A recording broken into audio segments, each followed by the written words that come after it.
মাত্র 10 মিনিটে ভিন্ন স্বাদের লাল শাক যে এইরকমভাবে রান্না করা যায় আমি নিজে না বানালে বিশ্বাসই করতে পারতাম না। এত বেশি মুখরোচক ছিল আজকের এই লাল শাকের রেসিপিটা, না বানালে বিশ্বাসই করা যাবে না।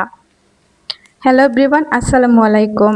আজ আপনাদের জন্য নিয়ে আসলাম কীরকমভাবে আমি মাত্র 10 মিনিটে রান্না করে নিয়েছিলাম আমাদের পরিবারের সবার জন্য লাল শাকের এই ভাজিটা। লাল শাকটা কেটে কুটে আমি দেখেন রেডি করে নিচ্ছি। লাল শাক হচ্ছে গিয়ে আমাদের নিজেদের গাছের, আর নিজেদের গাছের লাল শাক যেই রকমভাবেই রান্না করা হোক না কেন খেতে কিন্তু ভারী মজা লাগে। যেহেতু আমি লাল শাক দিয়ে ভাজি রান্না করব, আর এই ভাজিটা এত বেশি মুখরোচক ছিল যে না খেলে বিশ্বাসই করতে পারবেন না। লাল শাকটা আমার কাটা হয়ে গেল, এখন একটা সাইডে আমি তুলে নিব। যারা আমরা লাল শাক খেতে পছন্দ করি স্পেশালি তাদের জন্য আমার আজকের এই রেসিপিটা।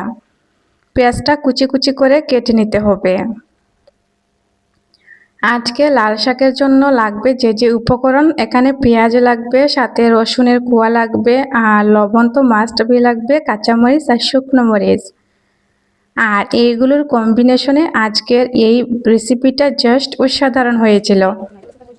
চুলায় একটা প্যান বসিয়ে দিয়ে দিলাম তেল। তেলটা হালকা গরম হওয়ার পর দিয়ে দিলাম এখানে দেখেন শুকনো মরিচ, আর এই শুকনো মরিচটাই কিন্তু খুব সুন্দর করে ভাজতে হবে। আস্তে আস্তে আমার শুকনো মরিচটা দেখেন ভাজা হয়ে গেল, এখন আমি তুলে নিব।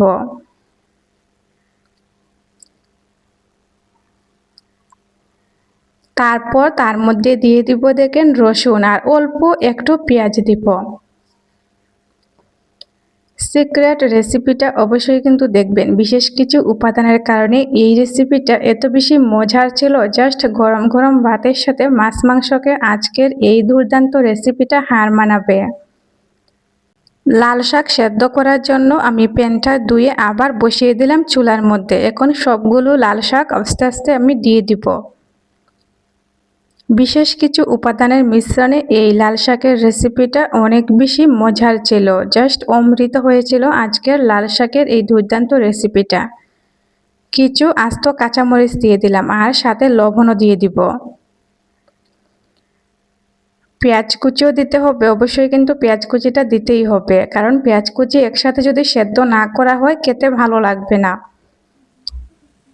একসাথে আমার দেখেন এখন এইদিকে আমি মরিচটা রেডি করে নিচ্ছি, অন্যদিকে আমার লাল শাকটাও সেদ্ধ হচ্ছে। এখন শুকনো মরিচটা একটা সাইডে তুলে রেখে দিলাম। তারপর দেখেন এখানে দিয়ে দিলাম রসুন, আর সাথে কিছু পেঁয়াজ যে আগে ভেজে রেখে দিয়েছিলাম ওইগুলোই এখন আমি শিলপাটায় বেটে নেব। আস্তে আস্তে দেখেন আমি শিলপাটায় বেটে নিচ্ছি মশলাগুলো, আর আস্তে আস্তে রেখে কিন্তু চেঁচে নিবে, অর্ধেক চেঁচেই কিন্তু এই মশলাটা রেডি করতে হবে। বেশি মিহি করবেন না। আমি যেই রকমভাবে করেছি দেখেন আমি কীরকমভাবে করেছি, এইরকমভাবেই কিন্তু করবেন। মশলাটা আমার রেডি করা হয়ে গেল।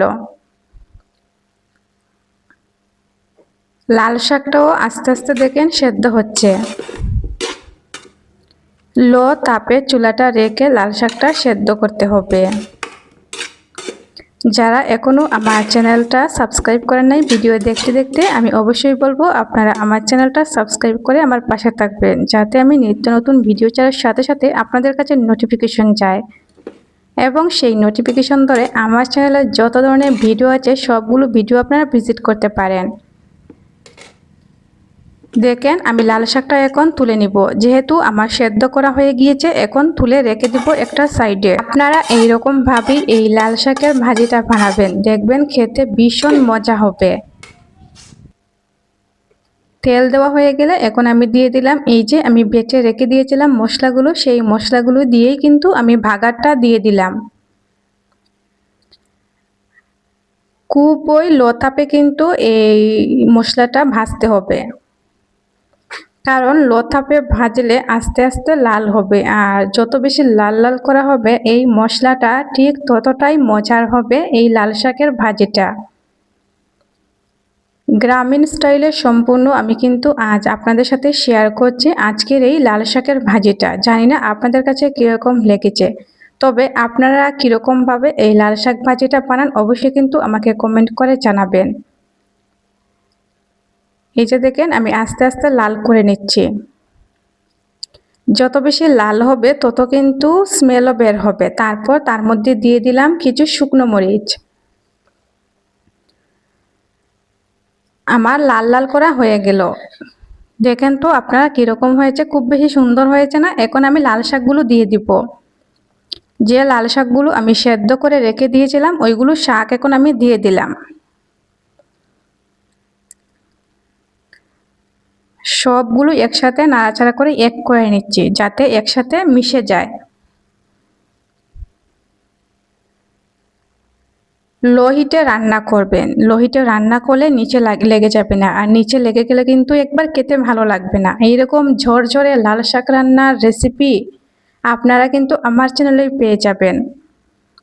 কিভাবে ঝরঝরে করে লাল শাক রান্না করতে হয় এই রেসিপি না দেখলে আপনারা বুঝতেই পারবেন না। অবশ্যই কিন্তু আপনারা এইরকমভাবেই রান্না করে আপনাদের পরিবারের সবাইকে খাওয়াবেন। আমার রান্না করা শেষ, এখন আমি তুলে রেখে দিচ্ছি একটা প্লেটের মধ্যে। ঝরঝরে লাল শাক না হলে তো আমার খেতে ভালো লাগে না, আর ঝরঝরে লাল শাক দিয়ে খেতে যে কি মজা লাগে। এখন আমি গরম গরম ভাতের সাথে খেয়ে নিব গাইস। কীরকম হয়েছে আমার পরিবেশনটা? ওয়াও, কালার কম্বিনেশনটা খুব বেশি অসাধারণ হয়েছে না?